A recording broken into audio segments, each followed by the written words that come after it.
ऐसे कैसे लोग हो सकते हैं यार। देखिए पीछे भेजना पड़ेगा प्रशासन को,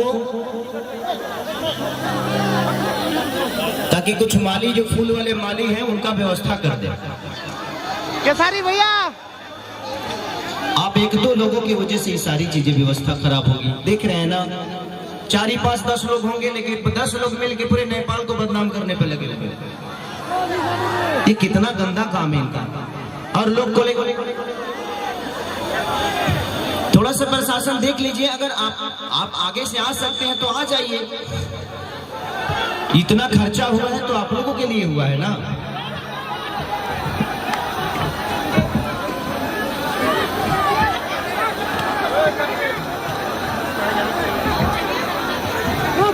कुछ नहीं, आप लोग बैठिए, बस प्रशासन को भेज दीजिए। आप लोग बैठिए, वो कुछ ही लोग हैं। हेलो, मैं मुन्ना कमरेड डीएसपी साहब जहाँ बोली उनका सुरक्षा को लगी आई दिनों। मैं मुन्ना कमरेड मोरंग जिला इंचार्ज प्रदेश नंबर 1 हजूर युवराज सरकार उनसे तो पहले स्टेज में आई दिनों बढ़िया पछाड़ी सुरक्षा मिले दिनों बढ़िया सर। यहाँ जंजारू डेरे गड़बड़ करी रहे कुछ हजूर का क्षेत्र में सुरक्षा राम राम पर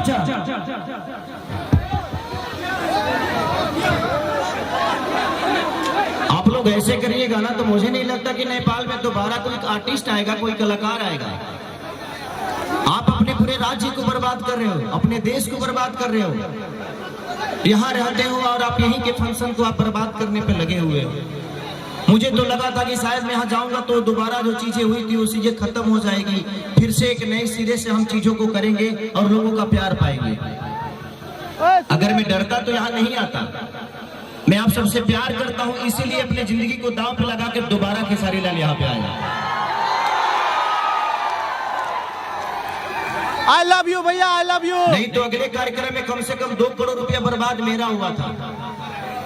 उसके बावजूद भी मैं आप सबसे प्यार करता हूँ, इसीलिए मैं आज यहाँ आया कि कम से कम वो जो पिछली गलती हुआ था उसमें किसी का दोष नहीं था, ना मेरा था। मैं होटल में बैठा रहा, सुबह 7 बजे से लेकर 2 दिन तक मैं यहीं पे रहा, लेकिन प्रशासन की अपनी प्रॉब्लम थी, प्रोटोकॉल था। कोरोना में चीजें नहीं हुई तो उसमें कोई दोषी नहीं था। लेकिन इस बार अगर व्यवस्था अच्छा है तो कम से कम इसका एंजॉय करिए आप लोग। आप लोग अपनी जिन चीजों को तोड़ रहे हो, फोड़ रहे हो, कोई मतलब नहीं बनता इसका। ये कार्यक्रम हुआ है तो फ्री में तो हुआ नहीं है, सबने खर्चा किया है, सबका फाइनेंस लगा है, सिर्फ आपके मनोरंजन के लिए। वही मैं कह रहा हूँ, आपका तो पाने से लगा है और जिसका 2 करोड़ लगा है उसका क्या। हाँ भैया जियो। तो हम सब एक दूसरे के पूरक हैं, हम सबको चंदा देकर एक अच्छा कार्यक्रम कराना है ताकि सब लोग एंजॉय कर सके, आप अपने बेटा को देख सके, अपने भाई को देख सके, यही ना। इसीलिए मैं भी आया ना इतने दूर से। हाँ बस प्रशासन थोड़ा सा पीछे रखिए, पीछे में स्टेजवा के पीछे में रखिए। हाँ अब